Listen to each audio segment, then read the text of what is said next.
Hey guys, this is Fady from Harvey Productions, and welcome to another video.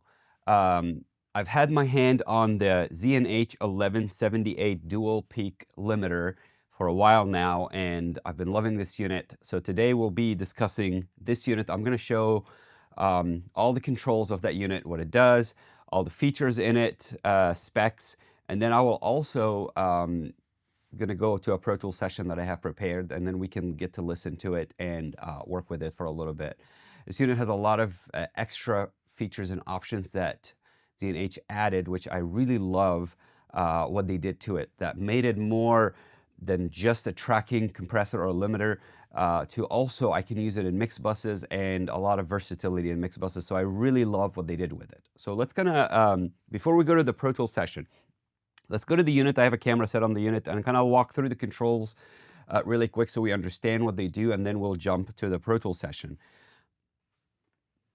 So right here, you guys can see, because this is stereo, so you have top row will be your left channel, bottom row will be your right channel, and then it's pretty straightforward. You got input, output, attack, and release, and then input, output, attack, and release, and then you got the ratio of the limiter 4, 8, 12, and 20, and then you can also combine them similar to what an 1176 would do.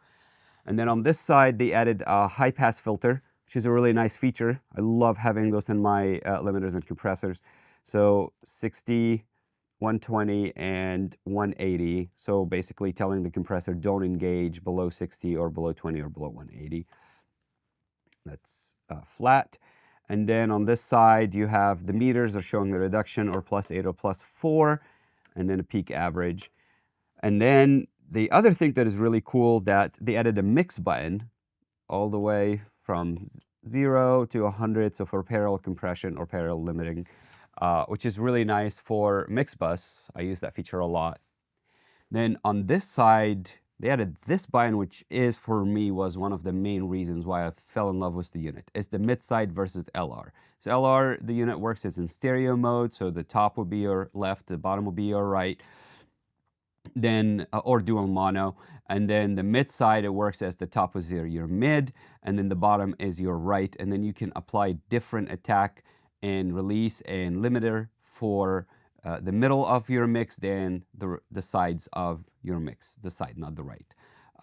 So I love that feature. Now in here, they added a button for reduction on and off. Really, basically what it is, it doesn't bypass the unit, it only bypasses the reduction. So you still get a little bit of a color from the unit, but without any reduction on and off. And the last button is stereo versus AB, so basically dual mono versus stereo. But let me explain something here because I personally got confused about this a little bit. So in stereo mode, it only links attack and release and the ratio. It does not link the input and the output. So which means you still have to match the gain of the input and the gain of the output of the left side and the right side. Then you can only mess with the attack on one side and it will match it on both. Versus dual mono, all 4 controls are completely separate from one to the other. So the attack goes from 20 microseconds to 800 microseconds, and then the fastest attack is on clockwise. So it's faster and then slower attacks. And then the same for the release. The release goes from 50 milliseconds to 1.1 seconds, and then the fastest release is on the maximum clock. So this would be like at this setting, for example, this is the fastest attack and the fastest release.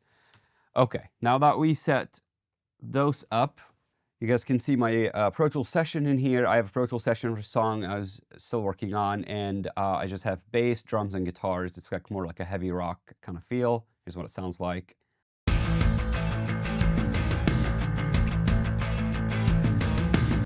So, and then I have my hardware insert in here, and I use my Flock audio to insert the compressor in here. So now the compressor is engaged.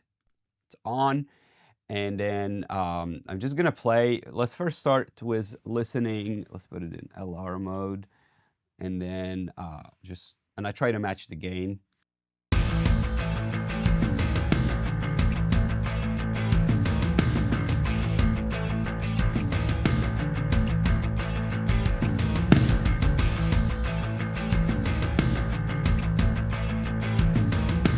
So at just the current settings, I can tell already the difference in punch and transients. I'm getting more transients from the drums than I'm getting more punch from the drums. The level is actually about the same, but I love the punch and the transients that the drums is doing.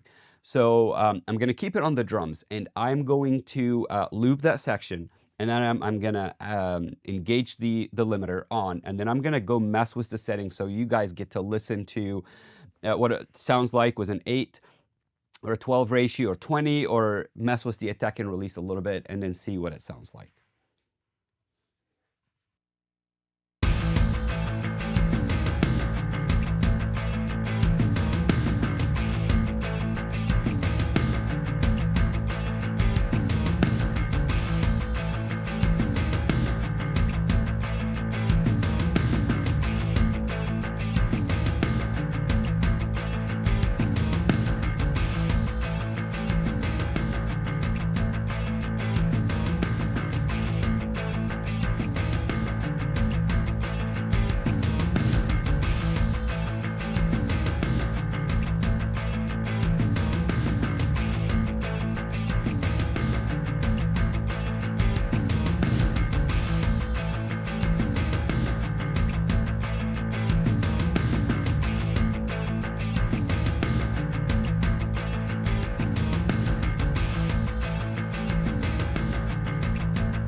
Okay, it's definitely versatile.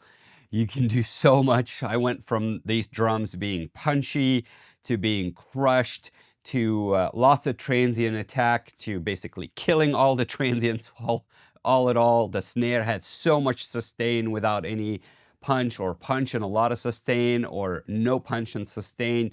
Um, I loved what it sounded like. So I'm gonna do it the same, and now what I'm gonna do is go to the mix, and I'm gonna set it up, and then try to do some parallel compression or parallel limiting in this case.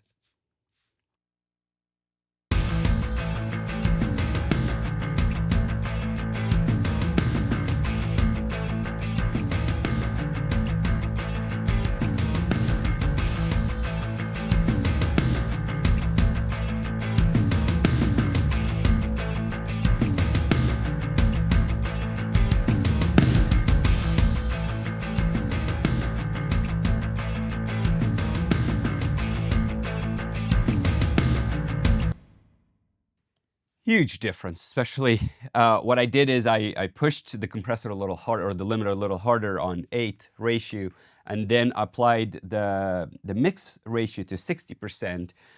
So I got a lot more of that sustain, but without losing some of those transients. And then now it sounded like it's like that brought the drums alive. It's what I would expect from a compressor or a limiter, an 1178 limiter to do.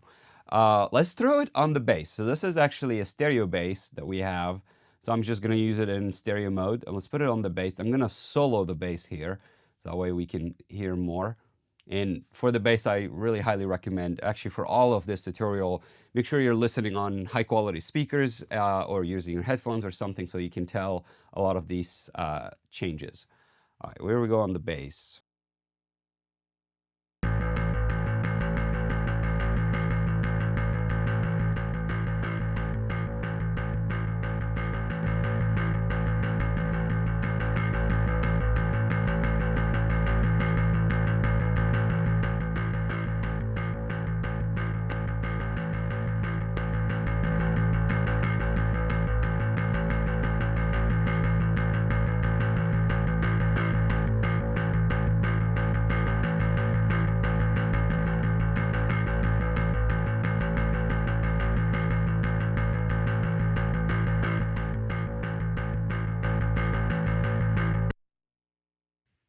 More punch, more low end for the bass. What I tried to do in this case is I made the attack a little bit slower because I want it to feel that pick noise, and I don't want it to crush that.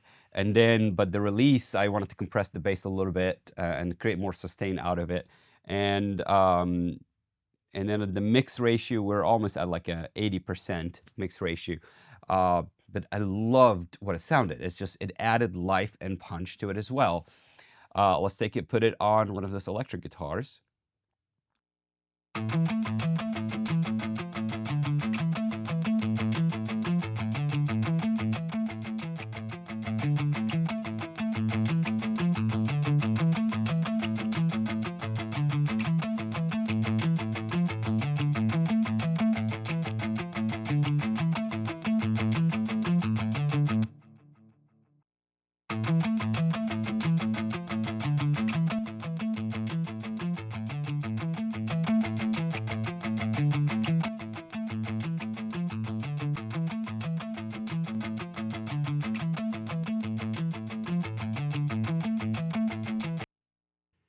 So again, it added that more punch. The guitar kind of cuts through a little bit more. I was messing a little bit with the attack because I wanted to make it a little bit faster attack too. Actually, I wanted to do the opposite of what I did to the bass. I wanted the faster attack to get rid of some of those extra attacks at the beginning of those notes, and love what it sounded like. Let's take the plugin, or oh, not the plugin, the hardware insert. I'm gonna put it on the master fader. And in this case, it's gonna be on the entire mix. And let's just select that same section. And now let's play with stereo mode, and then we'll do some parallel mix bus, and I'm gonna mess with it a little bit. And then I'll also mess with the mid side as well.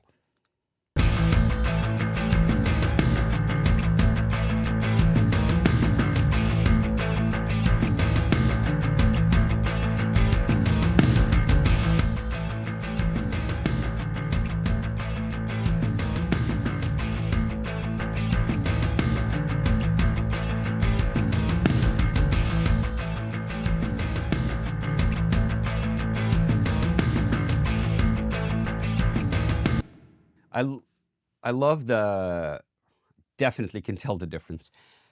One thing about matching the volume that I struggled with a little bit is when you have the mix at 100%, so I adjusted my inputs and outputs so that way when the compressor is engaged or the limiter is engaged at about 2 to 3 dB reduction, it's about the same level for the sake of this video. But then once you start messing with the mix button, for some reason, at 100%, that still stays the same, but when the mix go less, the signal gets a little bit louder. So you might want to compensate with your input on this or the output on this one to compensate for a little bit. But nevertheless, it sounds incredible on a mix bus. Like we're putting it right now on that mix bus. It's a huge difference, a lot of punch, a lot of, it feel like it brought life to the song. So you guys have noticed I messed with the flat versus 60 a little bit to see kind of to engage. When I got it to the 60, the limiter wasn't engaging a lot with the kick when the kick was coming in, and I wanted to actually get that kick compressed a little bit, so I brought it back to flat. Let's do the same thing, and then now let's do it with mid-side mode versus stereo mode, and I'll just flip back and forth between them.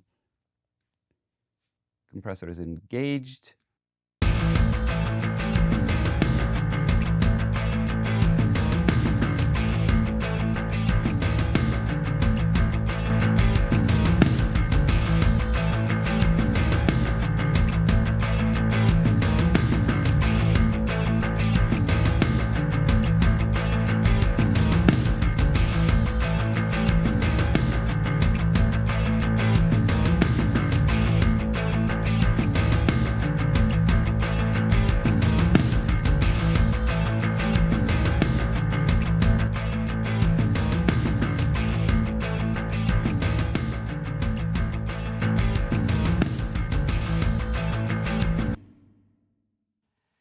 It's just totally different vibe. Um, I love the idea because I love that, in this case, my toms are panned, so they're kinda more on the sides, but my kick and snare in the middle, and then my guitar are more, some are coming from the middle, some are coming from the side. So I was kind of messing with the transients at this point where in the middle, I want it to get rid of some of the transients, so make it less attack, and then on the sides, keep the transients and keep more of the punchier attack.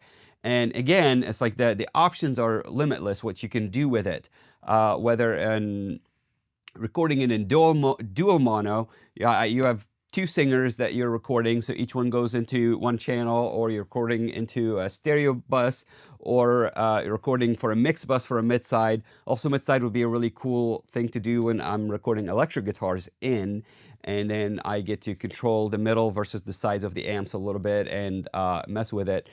Um, Anyways, at the end of the day, this is probably staying on my desk. I love how it sounds. I love how versatile. So I actually have an 1176, and you guys can see it here. But I have a mono, the 6176, um, which is kind of does similar things in a way, but it doesn't have the mix button, and obviously it's mono versus stereo. So this one, because it's stereo, it gives me a lot more options to use in the studio between stereo instruments and mix bus. I hope this answers all of your questions and gives you an idea about what that unit does and all the features in it. If you have any more questions, please put them in the comment below. I'll try to answer as much as I can. And if you guys need any help with consoles or your studio setup, shoot me an email. My email is in the description below, and I will be happy to schedule a Zoom consult with you guys for your need. And until I see you guys at the next video, make sure to subscribe to the channel.